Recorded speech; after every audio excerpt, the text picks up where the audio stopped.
अस्सलाम वालेकुम फ्रेंड्स, स्वागत है आपका इस यूट्यूब चैनल जेके स्टडी मटेरियल में। तो जेके बोर्ड के जितने भी 10th क्लास के स्टूडेंट्स हैं, जैसा कि पहला पेपर मैथ का है, तो लास्ट 20 डेज में मैथ को कैसे प्रिपेयर करें, अगर कोई स्टूडेंट जीरो पर भी है तो कैसे फुल मार्क्स अभी भी हासिल कर सकता है, तो मैं आपको यहाँ पर डिटेल में पूरा समझाऊंगा, इंपॉर्टेंट क्वेश्चन प्रोवाइड करूंगा। तो इस वीडियो को एंड तक देखना। अगर आप देखोगे मैं वीडियो किस टाइम बना रहा हूँ, रात के 1 बज के, दिन को ऑफिस में, फिर उसके बाद बाकी चीजें, बाकी जो कॉलेज स्टूडेंट्स उनके लिए नोट्स वगैरह बनाना, तो पूरा इंसान एग्जॉस्ट हो जाता है। तो अभी मुझे जाके टाइम मिला, तो अभी मैं आपके लिए वीडियो बना रहा हूँ। सबसे पहले पेपर पैटर्न की अगर हम बात कर रहे हैं, जो यहाँ पर आपके एमसीक्यूज हैं, 20 एमसीक्यूज पूछे जाएंगे, जो 1 मार्क्स ईच होते हैं, तो टोटल 20 मार्क्स बन जाएंगे। तो अलग से मैं आपको सभी चैप्टर्स के एमसीक्यूज भी प्रोवाइड कर दूंगा। 6 शॉर्ट क्वेश्चन होते हैं 2 मार्क्स ईच के, टोटल 12 मार्क्स बन जाते हैं। 8 क्वेश्चन 3 मार्क्स ईच वाले होते हैं, तो टोटल 24 मार्क्स बन जाते हैं। 6 क्वेश्चन 4 मार्क्स वाले होते हैं, तो टोटल 24 मार्क्स बन जाते हैं। तो आपका 80 मार्क्स का पेपर आता है बोर्ड की तरफ से, 26 आपके पास मार्क्स होते हैं। अब जैसा कि 15% सिलेबस में रिलैक्सेशन मिली है, तो जो स्टूडेंट 68 मार्क्स ही अटेम्प्ट करेगा, तो उसको यहाँ पर 80 मार्क्स बन जाएंगे। इसका मतलब है आप कोई भी 12 मार्क्स स्किप कर सकते हैं। अब कौन से आपने स्किप करने हैं, तो वो मैं आपको यहाँ पर बताऊंगा। अब जैसे कि स्किप आपने 12 करने हैं, मैं आपको सिंपली बोलूंगा, जो सबसे ज्यादा टाइम लगाती है वो है ट्रिग्नोमेट्री, जो 12 मार्क्स की है। इसमें 2 चैप्टर आ जाते हैं, introduction to trigonometry and application of trigonometry. तो आप इन दोनों को स्किप कर सकते हैं, यहाँ से आपके 12 मार्क्स स्किप हो जाएंगे, आपके 68 मार्क्स रेडी रहेंगे। अगर किसी स्टूडेंट के पास टाइम है, वो पूरा सिलेबस भी कवर कर सकता है अपनी नॉलेज के लिए। अगर इंपॉर्टेंट क्वेश्चंस की बात करें, पहला चैप्टर रियल नंबर आ जाता है। उसमें आप सबसे पहले बेसिक चीज सीखनी है, एलसीएम एचसीएफ कैसे निकालते हैं। फिर कोई भी क्वेश्चन आएगा आप इजिली यहाँ पर कर पाओगे।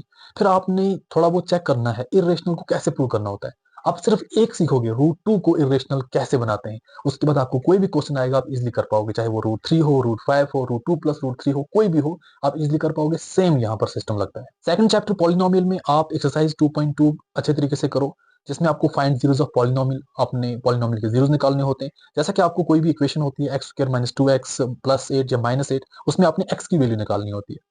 तो ये आपने पहले थोड़ा बहुत सीखना है। जब आपने एक सीखा, बाकी तो खुद ही आ जाएंगे, इतना टाइम आपको लगेगा नहीं। फिर सेकंड आपको आ जाता है सम एंड प्रोडक्ट ऑफ जीरोस। जैसा कि आपको वहां पर पता होता है कि जब हमारा अल्फा प्लस बीटा होता है तब क्या आता है, हमारा product of zeros alpha into beta क्या आता है। तो ये चीज जब आपको पता होंगी, आप इजिली इनके आंसर्स निकाल पाओगे। फिर आ जाता है pair of linear equation in 2 variable. एक इक्वेशन को कैसे सॉल्व करते हैं, सब्स्टिट्यूशन मेथड से और एलिमिनेशन मेथड से। आप ये मेथड सीखो, फिर कोई भी क्वेश्चन आएगा आप इजिली कर पाओगे। फिर उसके बाद आपको डिफरेंट प्रॉब्लम्स दी जाती हैं। जैसा कि एक एग्जांपल देता हूँ, डिफरेंट बिटवीन 2 नंबर इज 268। एक नंबर आपको बताया जाएगा थ्राइस इतना है या वो चीज है, तो इसकी आपने इक्वेशन बनानी है। तो आपने सिंपली सभी जो आपके मैथमेटिक में क्वेश्चंस हैं उनको थोड़ा देखना है कि इनकी यहाँ पर जो इक्वेशन है वो कैसे बनती है। जब इक्वेशन आपको आ गई, फिर उनको आप सिंपली वही सब्स्टिट्यूशन मेथड या एलिमिनेशन मेथड से सॉल्व कर पाओगे।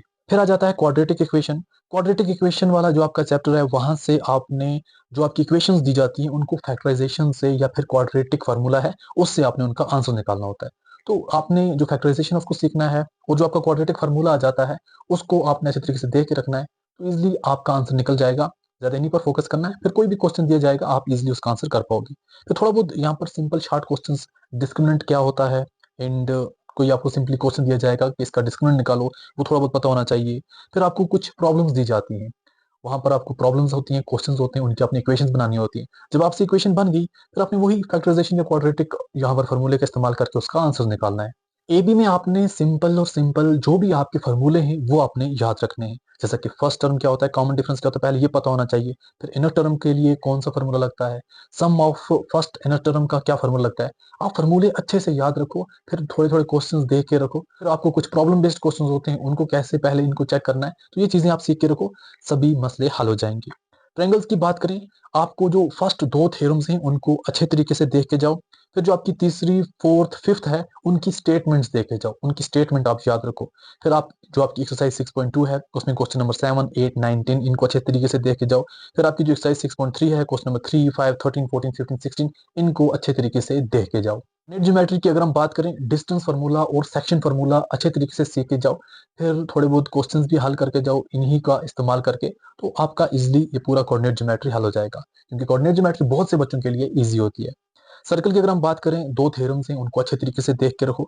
एंड एक्सरसाइज 10.2 का क्वेश्चन 4, 5, 6, 7, 10, 11, 13 इनको अच्छे तरीके से देख के रखो।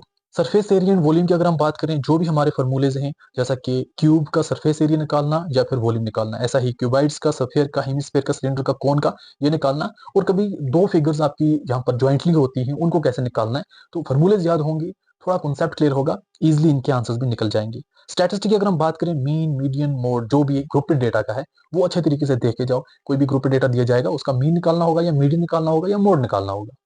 प्रोबेबिलिटी की अगर हम बात कर रहे हैं, बेसिक डेफिनेशन आपको पता होना चाहिए सबसे पहले, जैसा कि इम्पॉसिबल इवेंट क्या होता है, इवेंट क्या होता है, और आपने प्रोबेबिलिटी निकालनी कैसे है वो आपको पता होना चाहिए। जैसा कि आपको कोई भी क्वेश्चन दिया जाता है, एक बैग है उसमें से ये निकालना है वो निकालना है, सिंपल चीज पता होना चाहिए प्रोबेबिलिटी निकालने की, तो यहाँ भी मसला हल हो जाएगा।